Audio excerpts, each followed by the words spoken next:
Good evening from New York. This is Friday, October 13th, 25 days until the 2006 midterm elections. And whatever the Republican message is, it was today drowned out again as the White House had to go on defense about the book we first told you about on Wednesday's countdown, David Quo's Tempting Faith. And while the White House today issued carefully phrased denials about what we've reported so far, on Countdown tonight, we'll share new details from Tempting Faith, some of which will serve to answer White House spokesman Tony Snow, others of which raise serious questions about White House use of taxpayer dollars for political purposes. Our fifth story on the Countdown tonight, an administration on the defensive against a former insider, conservative Christian David Quo. First, a quick dissection of Mr. Snow's comments today. Almost as soon as he was asked about Tempting Faith, Snow was quoting Quo's 2003 resignation letter. We've advanced the cause to faith-based groups, ensuring that they are treated fairly by the federal government and have the tools necessary to make their efforts successful.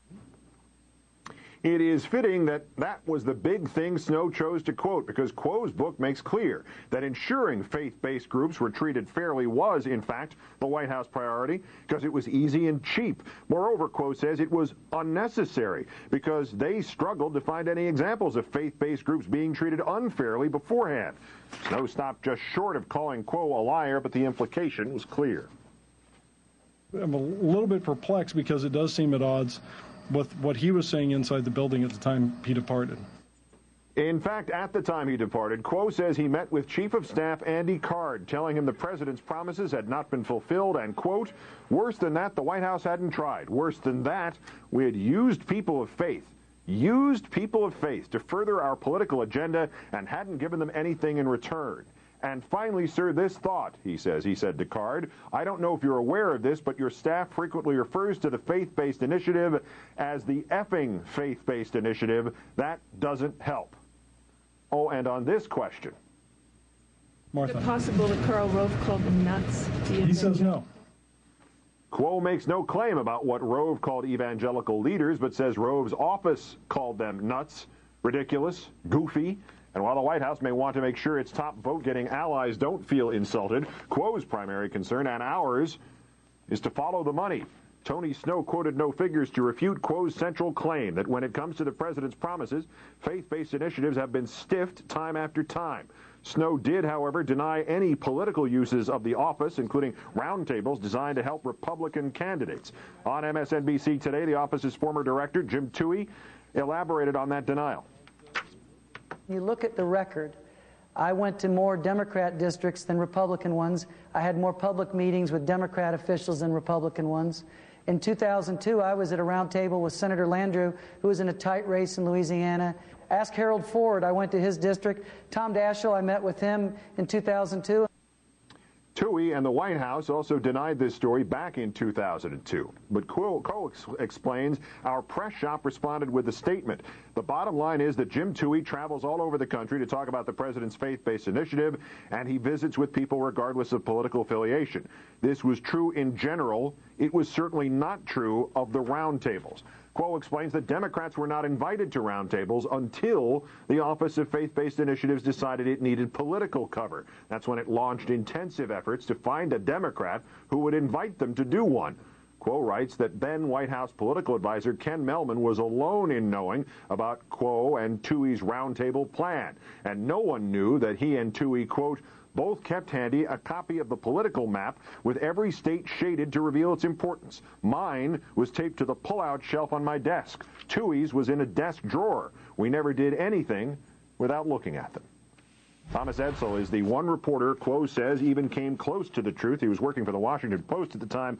Most recently, he's the author of Building Red America. Thank you for some of your time tonight, sir.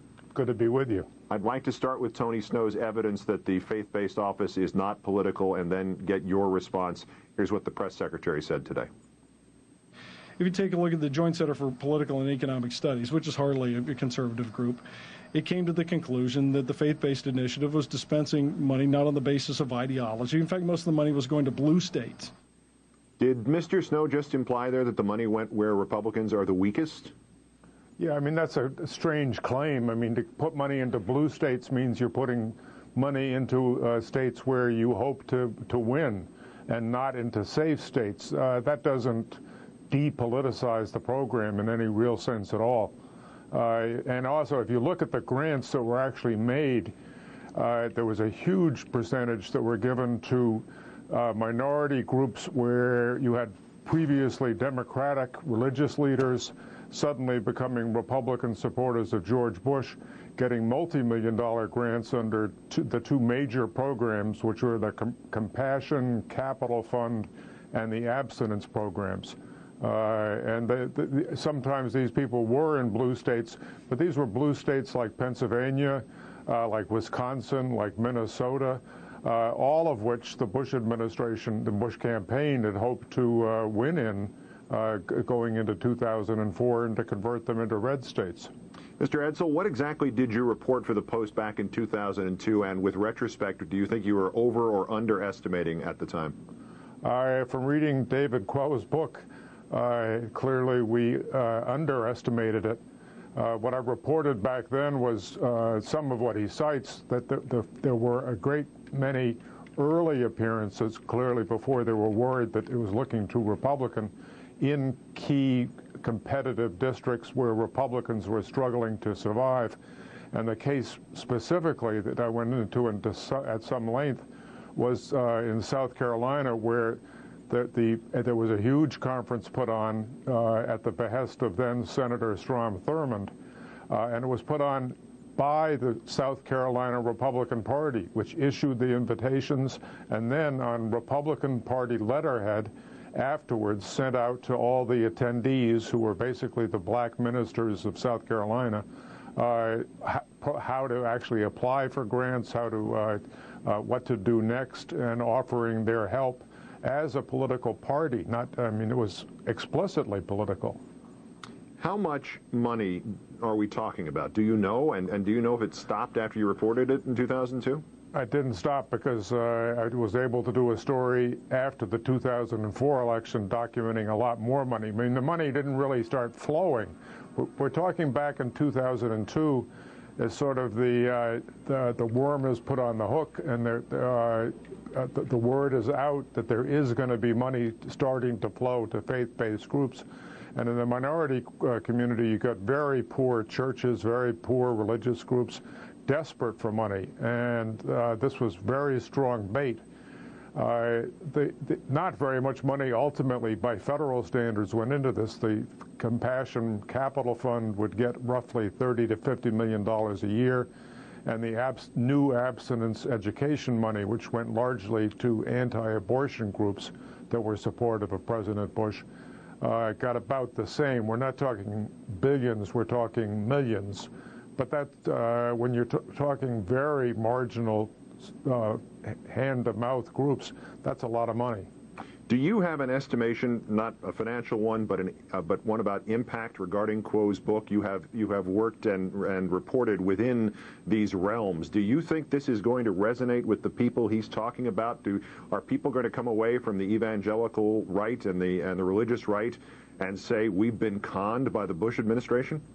To some extent, but I think what's going to have the most impact are the suggestions that White House staff were describing conservative religious leaders as, Quo uses the word nuts, but I mean, it's not uncommon to hear key Republican strategists referring to kind of the fruitcakes on the religious right. There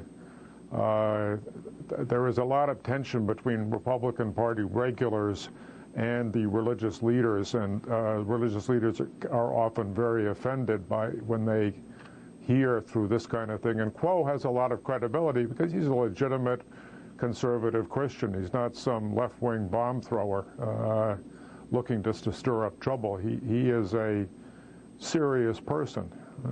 As he has shown in this book, obviously. Tom Edsall, former reporter for the Washington Post, currently author of Building Red America. Great thanks for your time and great thanks for your perspective. My pleasure.